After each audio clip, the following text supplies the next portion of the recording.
నాకు ఆర్సీ చూపిస్తే పండిస్తాను, లేదంటే అర్థమైందా? ఫైన్ కట్టాలి.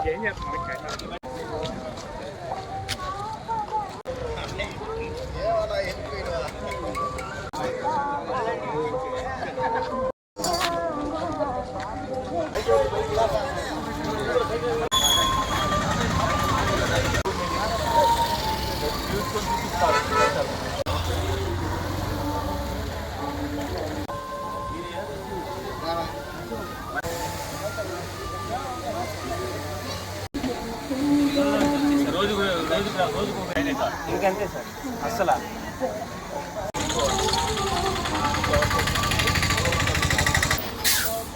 మంచిదే కదా వాడితే టెక్నాలజీ. అంతే సార్,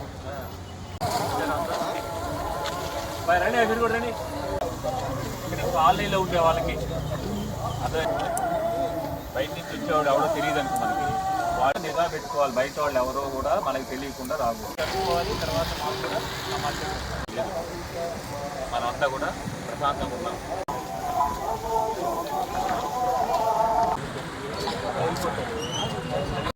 ఈరోజు మా ఎస్పీ గారి ఆదేశాల మేరకు మేము సంగం మండలంలోని చెక్పోస్ట్ కాలనీ, ఓల్డ్ చెక్పోస్ట్ కాలనీలో కార్డినెన్స్ సెర్చ్ చేయడం జరిగింది.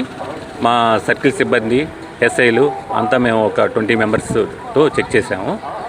ఈ చెక్ చేసిన దీని మెయిన్ ఉద్దేశం ఏంటంటే, ఈ ఏరియాలోకి ఎవరైనా కొత్త వాళ్ళు వచ్చి బయట వాళ్ళు వచ్చేసి ఉన్నప్పుడు, అలానే అసాంఘిక కార్యక్రమాలు ఏదైనా చేస్తూ ఉంటే వాటికి సంబంధించి మేము అందరినీ కూడా ప్రతి ఇంటికి వెళ్ళి వాళ్ళ యాంటీసిడెంట్స్, వాళ్ళు ఏం చేస్తారు ఏంటి అనేది మొత్తం కూడా తరువుగా చెక్ చేయడం జరిగింది.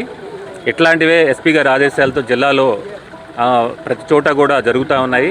ఇప్పుడు మన సంగము, చేజర్ల, అట్లానే ఏఎస్పేట మండలాల్లో కూడా సర్ప్రైజ్గా ఎక్కడ అనేది తెలియకుండానే వెంటనే వెళ్ళి సర్ప్రైజ్గా చెక్ చేయడం జరుగుతూ ఉంది. ఇప్పుడు అదేవిధంగా ఇక్కడ సంఘంలో కూడా చేశాము. దీంట్లో మొత్తం కూడా బైకులు 25 బైక్స్, 2 ఆటోలు కూడా వచ్చినాయి. వాటి రికార్డ్స్ అన్నీ కూడా వెరిఫై చేసి అవి ప్రాపర్గా ఉంటే వాళ్ళకి ఇస్తాము, లేదంటే వాటిని సీజ్ చేయడం కూడా జరుగుతుంది. అట్లానే వీళ్ళకి ట్రాఫిక్కి సంబంధించిన అవేర్నెస్ ప్రోగ్రాము, అట్లానే ఉమెన్ సేఫ్టీకి సంబంధించి, సైబర్ ఫ్రాడ్స్కి సంబంధించి కూడా ఇక్కడ ఉండే ప్రజలు, ఈ కాలనీలో ప్రజలందరికీ కూడా మేము అవగాహన కార్యక్రమం కూడా నిర్వహించడం జరిగింది. అలాగే ఇక్కడ ఈ సమ్మర్ వచ్చింది కాబట్టి సమ్మర్లో పిల్లలందరూ ఇంటి దగ్గర ఉంటారు. వాళ్ళకి తెలియకుండా వాళ్ళ పక్కనే ఉండే చెరువుల్లోకి, కాలువల్లోకి వెళ్ళి ఈ మధ్య ఇన్సిడెంట్స్ కూడా రిపోర్ట్ అవుతూ ఉన్నాయి. దానికి సంబంధించి కూడా వీళ్ళకి జాగ్రత్తలు చెప్పడం జరిగింది సమ్మర్కి సంబంధించి.